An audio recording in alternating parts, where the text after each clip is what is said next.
C'est la meilleure façon de manger de la glace. C'est beaucoup plus facile de l'apprécier ainsi, sans complications et de manière pratique.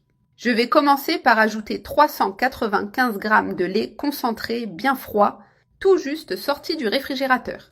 Le plus important est que le lait concentré soit bien froid pour obtenir la texture adéquate. Maintenant, je vais fouetter jusqu'à ce qu'il devienne une crème claire et blanchâtre avec beaucoup d'air. Il a déjà atteint le bon point, la texture est crémeuse et blanchâtre. Regarde comme c'est devenu. Avec le lait concentré prêt, je vais maintenant ajouter 400 g de crème à fouetter bien froide. Il est essentiel qu'elle soit aussi bien froide pour que la glace soit ferme et crémeuse. Cette glace a une texture très douce et une saveur vraiment délicieuse. Un dessert merveilleux qui se prépare en quelques minutes et est parfait à tout moment. Maintenant, je vais bien mélanger et fouetter à nouveau pendant environ 4 minutes jusqu'à ce que tout soit bien intégré. C'est le point idéal, un mélange crémeux similaire à une mousse légère. Il n'est pas nécessaire de fouetter la crème jusqu'à ce qu'elle soit ferme comme une chantilly. Elle doit rester crémeuse, exactement comme je le montre ici. Regarde comme c'est.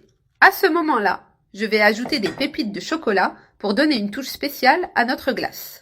J'ai ici 200 g de pépites de chocolat au lait, mais tu peux varier.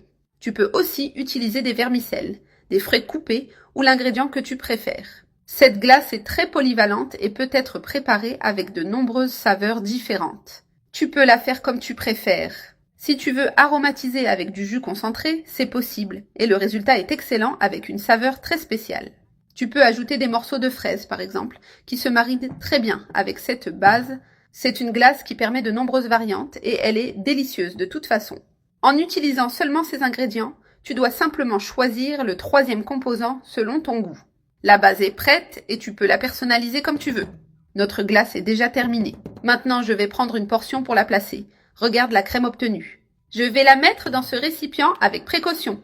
Elle est très belle. Je lui donne quelques petits coups pour bien la tasser. Ensuite, je vais mettre le reste de la glace dans un autre bol pour la conserver. Cela donne une bonne quantité. C'est idéal à préparer et à servir aux enfants. Ils adorent ce genre de dessert car il est doux et délicieux. Je l'ai déjà réparti dans 2 récipients et comme tu peux le voir, ça a bien donné. Maintenant, je la mets au congélateur jusqu'à ce qu'elle soit bien ferme. Ou tu peux la laisser d'un jour à l'autre. Et regarde, notre glace est déjà prête, avec la texture parfaite pour être servie. Avec un couteau, je vais commencer à couper en portions pour insérer les bâtonnets. Je coupe aussi de l'autre côté, ainsi les glaces peuvent être formées facilement. Il suffit maintenant d'insérer les bâtonnets avec précaution pour former les glaces. C'est la vraie glace maison, crémeuse, jolie et très savoureuse. Très facile à préparer avec des ingrédients que nous avons normalement à la maison. Et le goût est incroyable. Après avoir inséré les bâtonnets, il ne te reste plus qu'à prendre ta glace et voir qu'elle est super crémeuse, avec une texture parfaite. Un dessert irrésistible, idéal pour les journées chaudes ou pour toute occasion spéciale.